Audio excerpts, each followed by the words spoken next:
प्रत्येक बँकेमध्ये सीसीटीव्ही असतात, त्यामुळे बँकांमध्ये काय सुरू आहे याचा तपास करावा। जे खरं असेल ते दिसेल। जर आम्ही काही गैरवापर केलेला असू तर तेही दिसेल। पैसे वाटपासंदर्भातल्या आरोपांबद्दल अजित पवारांची प्रतिक्रिया।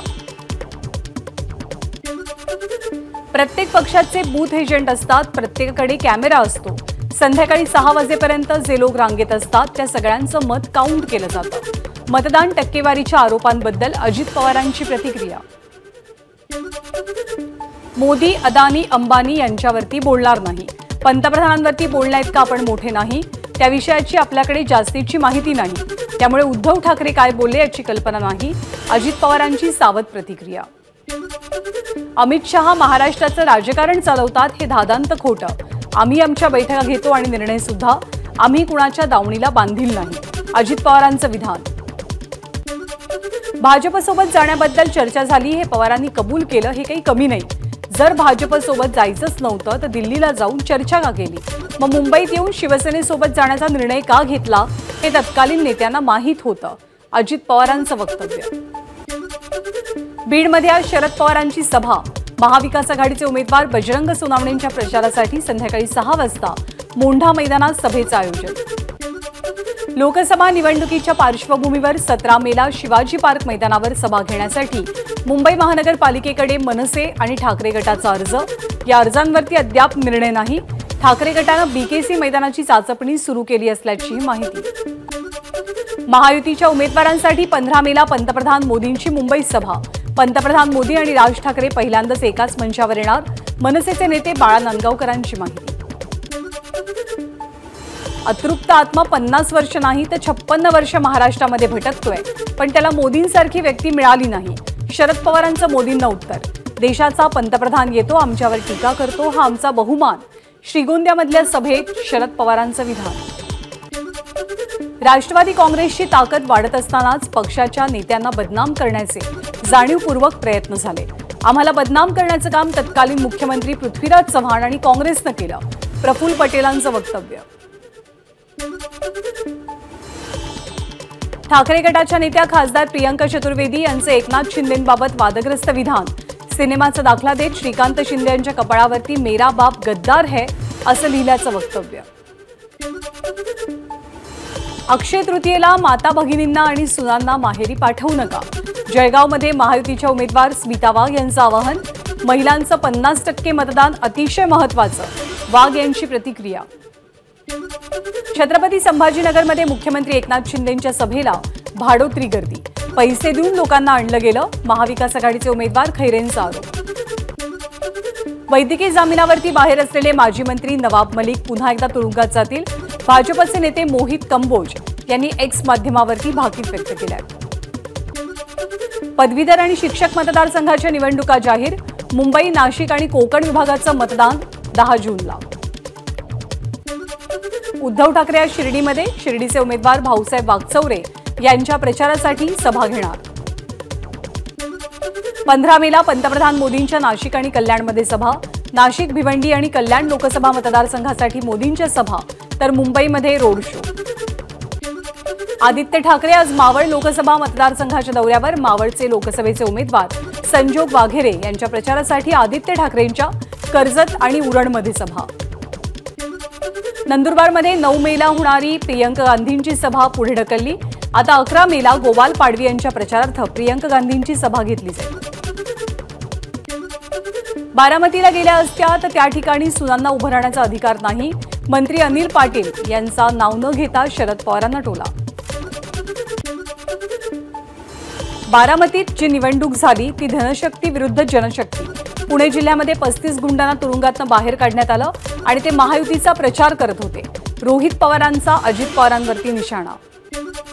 आपण आपल्या राजकीय जीवनात प्रचंड मोठी चूक केली। अमोल कोल्हेंना उमेदवारी देऊन खासदार केलं, ही आपली चूक झाली। ही चूक तुम्ही सुधारा। पुण्यातल्या सभेत अजित पवारांचं विधान। शरद पवारांच्या वक्तव्यामध्ये तथ्य आहे। 4 जूनच्या निकालावरती सगळं काही अवलंबून असेल। शरद पवारांच्या वक्तव्यासंदर्भात पृथ्वीराज चव्हाणांची प्रतिक्रिया। शरद पवारांनी कोणत्या पक्षात विलीन व्हावं हा त्यांचा प्रश्न, मात्र ते मूळ काँग्रेसचेच आहेत। शरद पवारांच्या विलीनीकरणाच्या वक्तव्यावरती दीपक केसरकरांची प्रतिक्रिया। बारामतीची निवडणूक होऊन गेली याचा आनंद, पवार कुटुंबात निवडणुकीवरनं आरोप प्रत्यारोपाचे कलगीतुरे रंगले, हे काही आनंददायी चित्र नव्हतं. छगन भुजबळांची प्रतिक्रिया. देशाला महासत्तेकडे नेण्याचं काम मोदी सरकार करतंय. 400 पारचा नारा पूर्ण करायचा आहे, मुख्यमंत्री एकनाथ शिंदेंचं विधान. फोटो काढून घरात बसून राज्य चालवता येत नाही, मुख्यमंत्री एकनाथ शिंदेंची उद्धव ठाकरेंवर नाव न घेता टीका. सूर्य पश्चिमेकडे उगवलाय का? अदानी आणि अंबानींच्या विरोधात मोदी बोलताय. त्यांना जे कॉन्ट्रॅक्ट दिलं ते परत घ्या, मावळच्या सभेत उद्धव ठाकरेंचं वक्तव्य. इंडिया आघाडीकडे ना नेता ना नीती, मोदींकडे 10 वर्षांचा विकास आणि पुढच्या 25 वर्षांचा आराखडा. मोदींना तिसऱ्यांदा पंतप्रधान बनवण्याचा अर्थ पाकिस्तानला ईट का जवाब पत्थर से. जालन्यातल्या सभेत अमित शहांचं वक्तव्य. चंदा दो धंदा लो ही भाजपची नीती. जगातील सर्वात मोठा स्कॅम हा इलेक्ट्रल बॉन्डचा. रेवण्णा राक्षस पळून गेला, केंद्र सरकार काहीच करू शकलं नाही. विराटच्या सभेतनं आदित्य ठाकरेंचा सत्ताधाऱ्यांना टोला. स्वराज्य शक्ती सेनेच्या अध्यक्षा करुणा शर्मा लढवणार बीडमधनं लोकसभेची निवडणूक. करुणा शर्मा यांना मिळालं हिरा हे निवडणूक चिन्ह. माळशेज घाटाच्या पायथ्याशी रंगली महायुतीच्या कपिल पाटील यांची चाय पे चर्चा. यावेळी शिवसेनेचे उपनेते प्रकाश पाटील, कुणबी सेनेचे प्रमुख विश्वनाथ पाटील, शिवसेनेचे सहसंपर्क प्रमुख सुभाष पवार हे उपस्थित होते. ठाण्यामधील शिवसेनेच्या पाचपाखाडी चंदनवाडी शाखेमध्ये शिवसेनेचे उमेदवार नरेश म्हस्केंकडनं शक्ती प्रदर्शन. नक्षलवादी भागात असताना एकनाथ शिंदेंची सुरक्षा काढली, कारण त्यांना ठार मारायचं होतं. आदित्य ठाकरेंना मुख्यमंत्री करण्यासाठी हे करण्यात आलं. राजू वाघमारेंचा उद्धव ठाकरेंवरती गंभीर आरोप. देशात तिसऱ्या टप्प्यात एकूण मतदानाची आकडेवारी 65.68%, तर राज्यातील मतदानाची एकूण आकडेवारी 63.55%.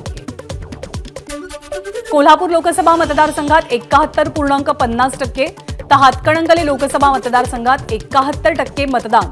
कोल्हापूरचे जिल्हाधिकारी अमोल एडगे यांची माहिती.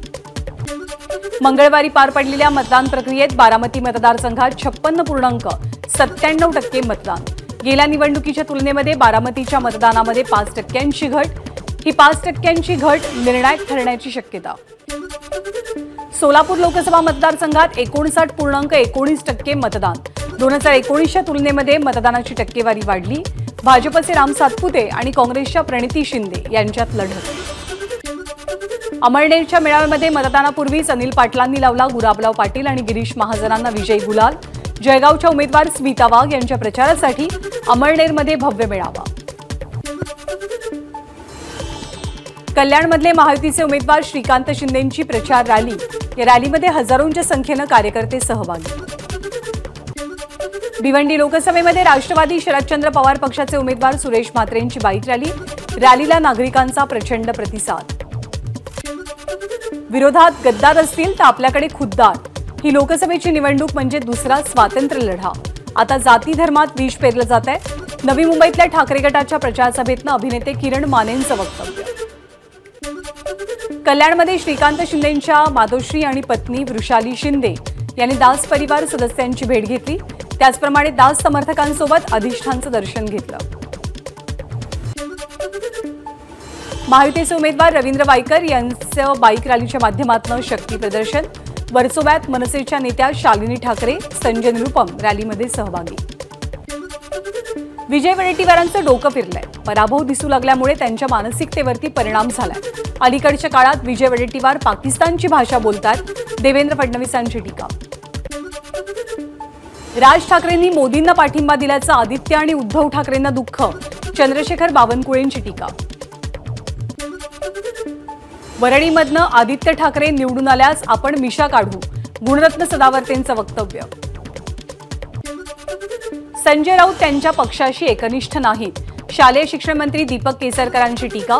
आमचं बंड स्वाभिमानासाठी आणि शिवसेनेच्या अस्तित्वासाठी होतं, केसरकरांचं विधान. बाळासाहेब थोरातांनी संस्था काढून स्वतःसाठी पैसे कमावले.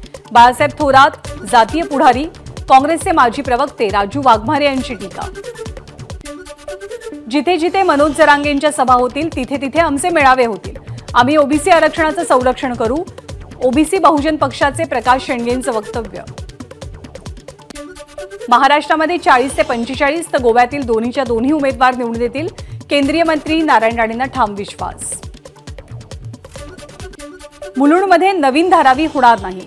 धारावीकरांचं धारावीमध्येच किंवा आसपासच्या परिसरात पुनर्वसन करण्याची सरकारकडे मागणी. किरीट सोमय्यांची माहिती. शहरांची नावं बदलण्याच्या निर्णयाला न्यायालयानं आक्षेप घेतला नाही. जर कुणी याचा विरोध करत असेल तर तो न्यायालयाचा अवमान ठरेल. संभाजीनगरमधल्या मेळाव्यात देवेंद्र फडणवीसांचं वक्तव्य. 15 मेला दिंडोरी लोकसभा मतदारसंघात पंतप्रधान मोदींची जाहीर सभा. सभेच्या पार्श्वभूमीवर पोलीस महासंचालिका रश्मी शुक्लांनी घेतला सुरक्षेचा आढावा. अक्षय तृतीयेच्या निमित्तानं एपीएमसीमध्ये 1 लाख आंब्यांच्या पेट्यांची आवक. दक्षिणेमधला आंबाही दाखल. कोकणातनं 47,000 तर इतर राज्यातनं 53,000 पेट्यांची आवक. वाशिममध्ये संत्रा पिकाला भाव मिळत नसल्यामुळे शेतकरी आर्थिक संकटात. शेतकऱ्यांना 4 एकरावरची 600 संत्रा झाडं उपटून फेकली. वर्धा आणि अमरावती जिल्ह्यात गारपिटीची शक्यता. हवामान विभागाकडून ऑरेंज अलर्ट जारी. राज्यात उष्माघाताचे रुग्ण वाढले. मार्चपासून आतापर्यंत 202 उष्माघातांच्या रुग्णांची नोंद.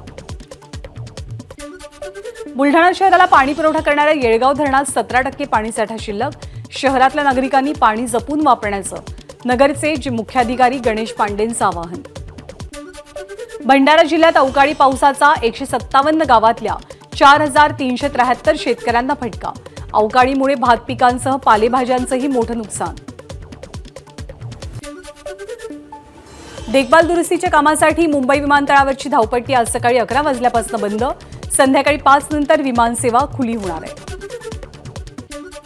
आज दिवा आणि मुंब्रा प्रभागातील काही क्षेत्रात पाणी पुरवठा 8 तास बंद.